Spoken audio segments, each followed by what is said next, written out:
ಎಷ್ಟೋ ಜನರು ಫೋನ್ ಇಲ್ಲದೆ ನಾನಿಲ್ಲ ಎಂಬಂತೆ ಬದುಕ್ತಾ ಇದ್ದಾರೆ. ಅದರಲ್ಲೂ ಪುಟಾಣಿ ಮಕ್ಕಳು ಕೂಡ ಸ್ಮಾರ್ಟ್ ಫೋನ್ಗೆ ಜೋತು ಬಿದ್ದಿದ್ದಾರೆ. ಆದರೆ ಒಬ್ಬ ವ್ಯಕ್ತಿ ಪ್ರತಿದಿನ ತನ್ನ ಮೊಬೈಲ್ ಫೋನನ್ನು ಎಷ್ಟು ಬಾರಿ ಚೆಕ್ ಮಾಡ್ತಾನೆ ಅನ್ನೋ ಮಾಹಿತಿ ಗೊತ್ತಾದ್ರೆ ಶಾಕ್ ಆಗ್ತೀರಾ.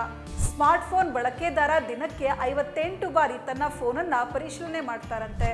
ಅದರಲ್ಲೂ ಬೇರೊಬ್ಬರ ಫೋನ್ ಸೌಂಡ್ ಆದ್ರೆ ಸಾಕು ತನ್ನ ಫೋನ್ ರಿಂಗ್ ಆಗ್ತಾ ಇದೆಯಾ ಅಂತ ಒಂದು ಬಾರಿ ತೆರೆದು ನೋಡ್ತಾನೆ. ಅಷ್ಟರ ಮಟ್ಟಿಗೆ ಜನರು ಫೋನಿನ ಮೇಲೆ ಅವಲಂಬಿತ ಆಗಿರೋದಲ್ಲದೆ ಆಗಾಗ ಪರಿಶೀಲನೆ ಮಾಡ್ತಾನೆ ಇರ್ತಾರೆ. ಆ್ಯಪಿ ಎನಿ ಅನ್ನೋ ಕಂಪನಿ ಈ ಬಗ್ಗೆ ಸಮೀಕ್ಷೆ ನಡೆಸಿದ್ದು, ಅದರಲ್ಲಿ ಭಾರತೀಯರು ಪ್ರತಿದಿನ 9.49 ಗಂಟೆಗಳ ಕಾಲ ಸ್ಮಾರ್ಟ್ಫೋನ್ನಲ್ಲಿ ಸಮಯ ಕಳೀತಾರಂತೆ. ಹೀಗಾಗಿ ಈ ವಿಚಾರದಲ್ಲಿ ಭಾರತ ವಿಶ್ವದಲ್ಲೇ 8ನೇ ಸ್ಥಾನದಲ್ಲಿದೆ. ಇನ್ನು ಅಮೆರಿಕನ್ನರು ಸ್ಮಾರ್ಟ್ಫೋನ್ ಅನ್ನ ಹೆಚ್ಚು ಸಮಯ ಕಳೀತಾ ಇದ್ದು, ನಂತರದ ಸ್ಥಾನದಲ್ಲಿ ಚೀನಾ ಮತ್ತು ಇಂಡೋನೇಷ್ಯಾ ಜನರು ಇದ್ದಾರೆ. ಇದು ಜನರ ಆರೋಗ್ಯದ ಮೇಲೆ ಕೆಟ್ಟ ಪರಿಣಾಮ ಬೀರುತ್ತೆ ಅಂತ ತಜ್ಞರು ಆತಂಕ ವ್ಯಕ್ತಪಡಿಸಿದ್ದಾರೆ.